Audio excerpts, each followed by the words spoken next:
Today we are looking at Blame, the Netflix original movie based off of the manga by Nihei Tsusumo. I might be saying, by the way, his actual first name incorrectly, so I do apologize for that. But I do know the first part is actually Nihei. Now, Nihei did something pretty cool, and it's something that I remember when I was a kid, I really never got into Blame because it came out in 1996, okay? It finished in 2003, it was 10 volumes long, but Blame is old. But the thing was that I was a kid. It took me, I think, roughly, I want to say maybe 5 or 6 years after Blame's initial release. So I was probably around 11 or 12 years old at the time I actually picked up Blame the first time and I read it. And I was blown away by it because I think it's such a cool story. And, you know, I really personally haven't really followed Blame since I was a kid. You know, as a teenager, I read some of it again.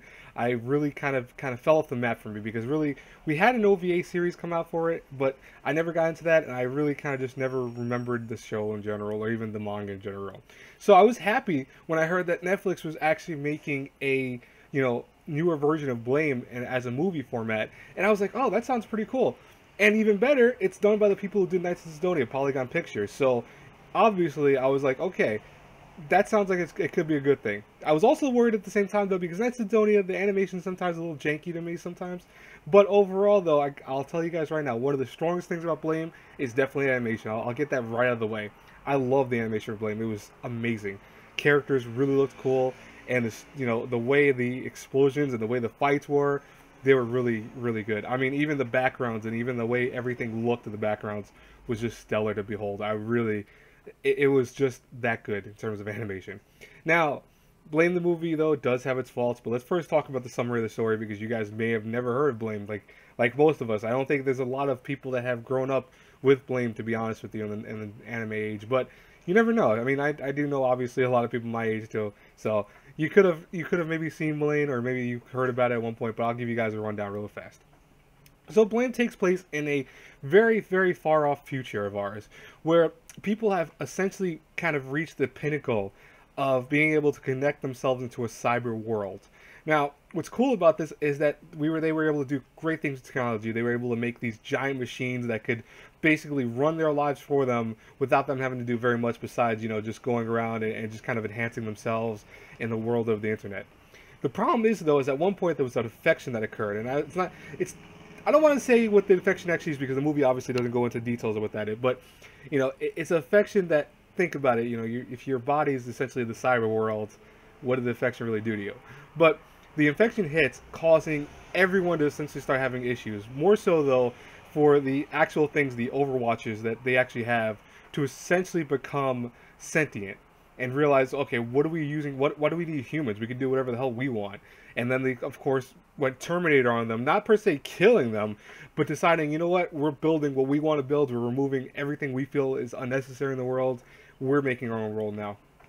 Skip ahead to many, many years in the future, like a millennia in the future, and essentially there basically are no humans left. I mean, the humans that have survived are kind of, I don't want to spoil that either, so I'm not going to tell you exactly what they are, but let's just say that they aren't the same humans that we first were introduced in the story in terms of the human beings that we see. Now, going toward the actual story, though, what we're focusing now on is Keely and also essentially the Electrofishers, as they're called, which is a hidden village that, not Naruto. I don't want to hear him like, oh, the hidden village of Leaf. Don't make stupid jokes like that. But now that I said it, probably someone's going to make a comment in the comment box below. But what's funny is that the Electric Fishers in this village are the only things that are really essentially human left. But even they're having problems because for the most part, they don't really have a means to fight against the Overwatches, or more so the Cyber Guard, as they're called. They can't do anything. The watchtowers and all that, which are these kind of setups that make sure that humans and anything that's not one of the creations or one of the creatures that actually runs around is destroyed on sight, essentially. Now, what that means, of course, for this village is that they're running out of food, they're running out of supplies. They just take a risk at one point where kids from the village decide to put on these armaments that they can use and actually go off and to explore to find some, means of sludge, which is actually apparently a food source. This is when they run into Killy, who apparently is one of the last surviving, actual humans with a very interesting ability, which the show will talk about. But his thing is actually meant to be where he's trying to find other people that have this thing called the Netgear. And the Netgear is what essentially will make it so they can retake control of the actual sentient creatures and, make sure that they're the ones now in control of the humans in per se. Now, What's funny about Blame is that story-wise in the movie, I was kind of worried at first because it's like, what are they gonna do? This was 10 volumes, and it's an hour and 45-minute long movie. That obviously means that a lot of stuff was gonna get thrown out or at least removed. I was worried about that immensely. Luckily to tell you guys and girls, for the most part, they do a very good job. I was scared at first. I even put on Twitter that I was not thinking this movie was that great because it takes a good portion of the movie before we start getting into nitty gritty of details and lore. But once we do start getting into it, they did a good job of explaining enough that you're not overwhelmed by story elements, but at the same time, you know enough of what's going on around in terms of the story, the characters, and just in general, the kind of lore that's going on in the world currently. But of course, obviously keeping that mystery element in case they ever want to do a sequel.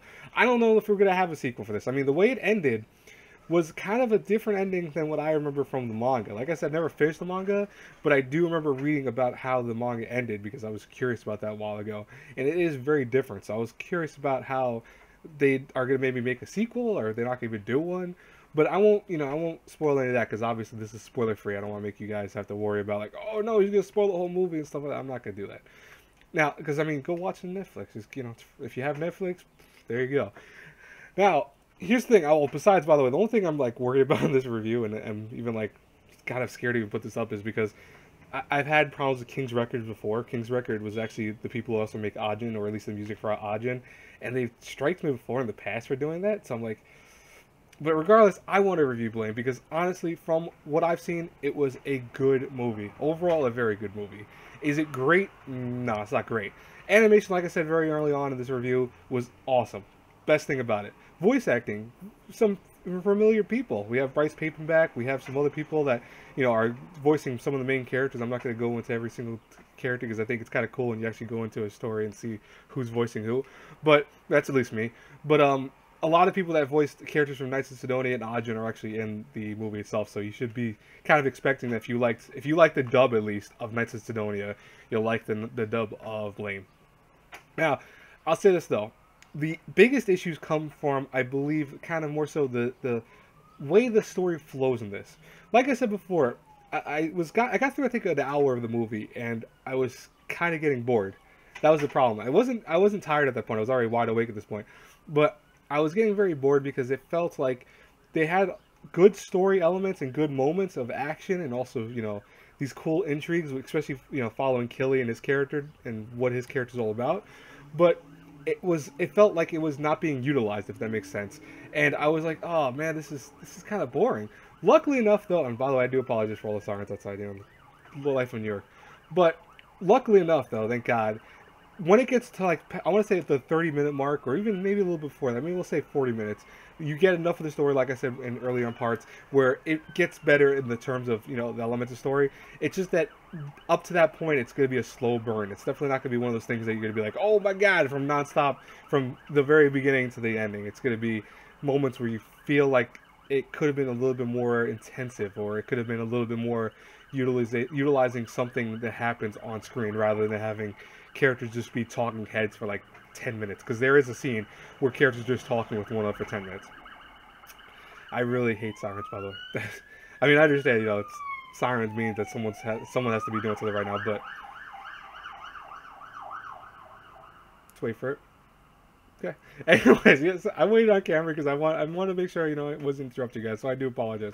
But in terms, like I said, the sound, I love the music. The music was really, really fitting. I mean, gosh dang.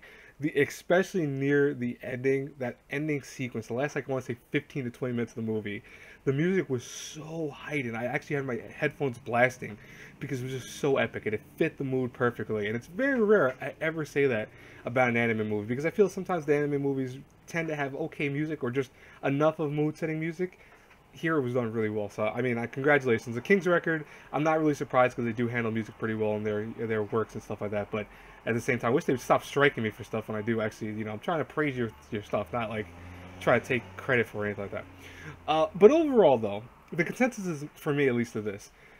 Is Blame worth watching if you've never seen or read or anything of the Blame universe? Definitely. This is actually best geared for people who have never read anything with Blame, or maybe just had, I want to say, a little bit of inkling towards Blame. Like, maybe they read one volume of it, or maybe saw some of it, but then kind of forgot about it.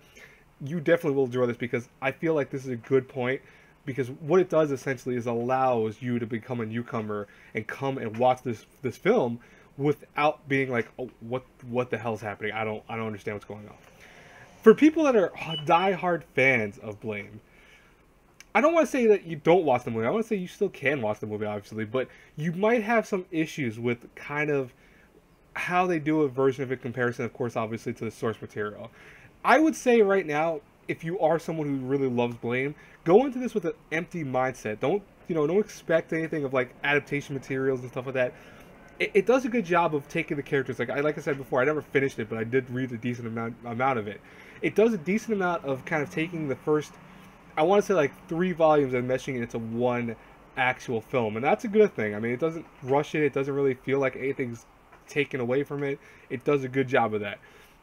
Obviously, this stuff missed. I know there's stuff missed, and it's more so in terms of like the smaller lore and some of the smaller details, especially about Killy and his character. But it's not a big deal. You're not going to worry about it. You're not going to dwell on it too much if you don't go into this with the mindset of thinking like, oh, it's going to be the perfect adaptation, because it's not going to be the perfect adaptation. I almost think that this is a kind of spin to the whole series, because I feel like that this is meant to be a almost one-shot movie. Like, they're not going to do another movie. I would hope they do another one, but I feel like they're going to do this one movie, and that's it. This is, that's it for the whole thing.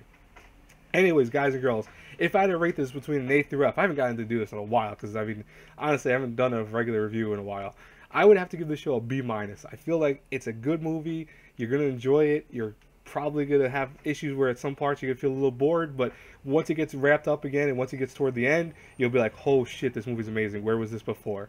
Anyways, guys and girls, as always, if you enjoy these reviews, please hit the like button, subscribe to the channel, go to my Patreon, donate $1, donate nothing, I don't care, it's up to you. I mean, I'm not pushing you with that, but help me help you, because obviously if you go to my Patreon, that could help me to make sure I get better equipment for reviews, obviously. And guys and girls, until our paths cross again in the next review, have a blessed day, everyone. God bless you all. Bye-bye.